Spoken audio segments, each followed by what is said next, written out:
नहमदुहु व नुसल्ली अला रसूलिहिल करीम अम्मा बाद बिस्मिल्लाहिर्रहमानिर्रहीम अस्सलामु अलैकुम व रहमतुल्लाहि व बरकातुहू। आपने ये अमल सजदे में सर रख कर पढ़ना है, फिर अल्लाह ताला से वो मुराद, वो हाजत मांगनी है जिसके लिए ये अमल कर रहे हैं। इंशाअल्लाह अल्लाह पाक आपकी हर दिली मुराद फ़ौरन कबूल करेगा, बल्कि अल्लाह ताला आपके तमाम दुख दर्द दूर कर देगा। और गारंटी है कि जो ये अमल करेगा इसको इंशाअल्लाह फ़ायदा ही फ़ायदा होगा। नबी पाक सल्लल्लाहु अलैहि वसल्लम की एक हदीस की रूह से ये वजीफ़ा बताया जा रहा है और ये कुरानी सूरत का इंतहाई ताकतवर वजीफ़ा है। इंशाअल्लाह इस अमल से रिस्क की बारिश भी ऐसे होगी कि आप खुद दंग रह जाएंगे, बल्कि हम कहेंगे कि ये बहुत ही पावरफुल अमल है। इस अमल को जिस भी बहन भाई ने पढ़ा है इन्होंने कामयाबी हासिल की है। सूरह फातिहा का अमल नोट कर लें। इस सूरह फातिहा में 7 आयतें हैं। साढ़े 3 आयतें अल्लाह ताला के लिए और साढ़े 3 आयतें बंदे के लिए हैं।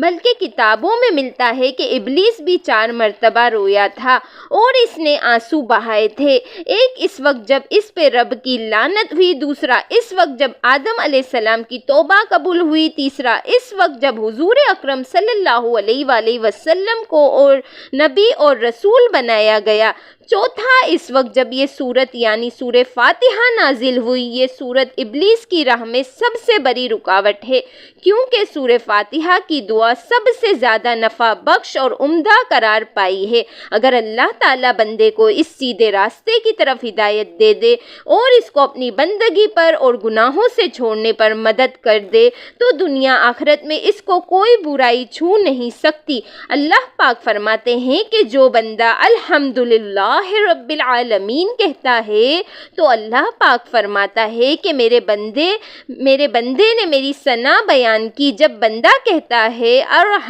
अर्रहमानुर रहीम रब्बिल आलमीन, तो अल्लाह पाक फरमाता है कि मेरे बंदे ने मेरी बुजुर्गी बयान की। जब बंदा इय्याका नअबुदु व इय्याका नस्तईन कहता है, तो अल्लाह पाक फरमाता है ये मेरे और मेरे बंदे के दरमियान है और मेरे बंदे के लिए वही है। कुरान करीम में सबसे पहले सूरह फातिहा ही लिखी गई है और नमाज में किरत भी इससे शुरू होती है। इस सूरत का नाम उम्मुल किताब भी है और इस सूरत का नाम सूरह शिफा भी है। इसलिए रसूल अकरम सल्लल्लाहु अलैहि वसल्लम ने फरमाया सूरह फातिहा हर बीमारी के लिए शिफा है, बल्कि ये सूरह फातिहा हर मसले का हल है और हर बीमारी का इलाज है और हर बीमारी की दवा है। लिहाजा आपको अगर कोई भी मसला है या अगर किसी ने जायज़ मुराद मांगनी है जो पूरी ना हुई हो, तो हर नमाज के बाद मर्द हजरात मस्जिद में और औरतें वो घर में ही सूरह फातिहा इस तरीके से पढ़ेंगे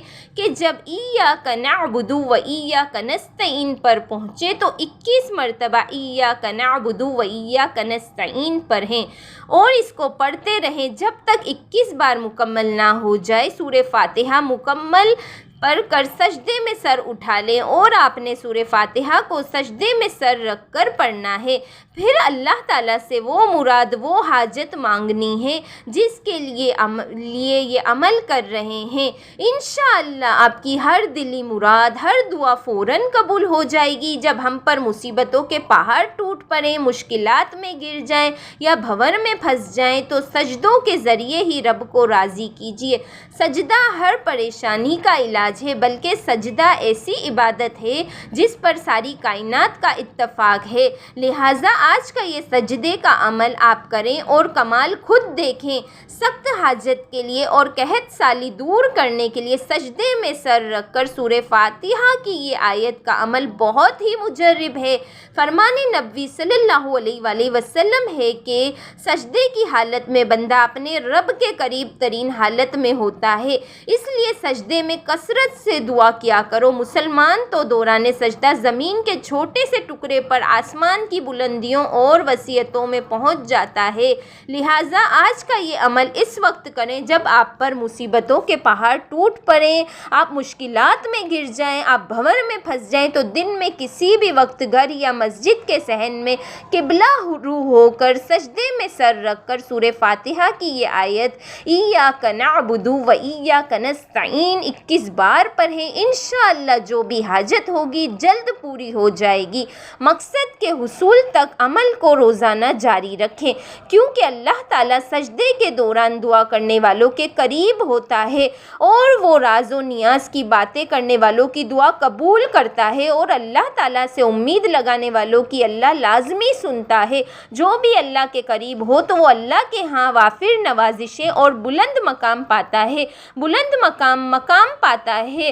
سورہ فاتحہ سے متعلق علامہ ابن حکیم کا عمل بھی نوٹ کر لیں۔ علامہ ابن حکیم فرماتے ہیں کہ آپ کے جسم میں کہیں بھی درد ہے، آپ نے اس درد کی جگہ پر ہاتھ رکھ کر 7 مرتبہ یہ سورت پڑھنی ہے جو بتائی گئی ہے۔ یہ سورہ فاتحہ ہے، یہ پوری پڑھ لینی ہے، 7 مرتبہ پڑھیں اور پھونک دیں۔ انشاءاللہ اللہ تعالیٰ دن میں 2 مرتبہ اگر آپ عمل کریں گے، آپ کو پہلی بار احساس ہو جائے گا کہ آپ کو آرام آ رہا ہے، لیکن اگر دن میں 1-2 مرتبہ یہ عمل کر لیں تو آپ کو آرام آ جائے گا۔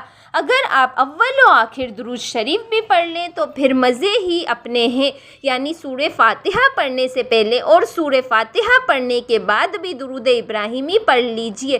یہ طب نبوی میں سے ہے کہ اگر آپ 7 مرتبہ سورہ فاتحہ پڑھ کر درد کی جگہ پر پھونک مار دیں گے یا پانی پر دم کر کے پی لیں گے تو انشاءاللہ اس درد سے آپ کو خلاصی ملے گی۔ حقوق العباد لازمی پورے کیجئے اور حقوق اللہ کا بھی خیال رکھیے، کیونکہ اللہ کبھی حقوق کی تلفی کرنے والے کو پسند نہیں فرماتا۔ قیامت کے دن اللہ پاک اپنے حقوق تو معاف فرما دے گا، مگر حقوق العباد یعنی حقوق اللہ کی مخلوق کے حقوق جو آپ نے ادا نہیں کیے ہوں گے، ان کو معاف نہیں فرمائے گا، ان پر آپ کو سزا دی جائے گی اور آپ کی نیکیوں سے ان حقوق کو ادا کیا جائے گا۔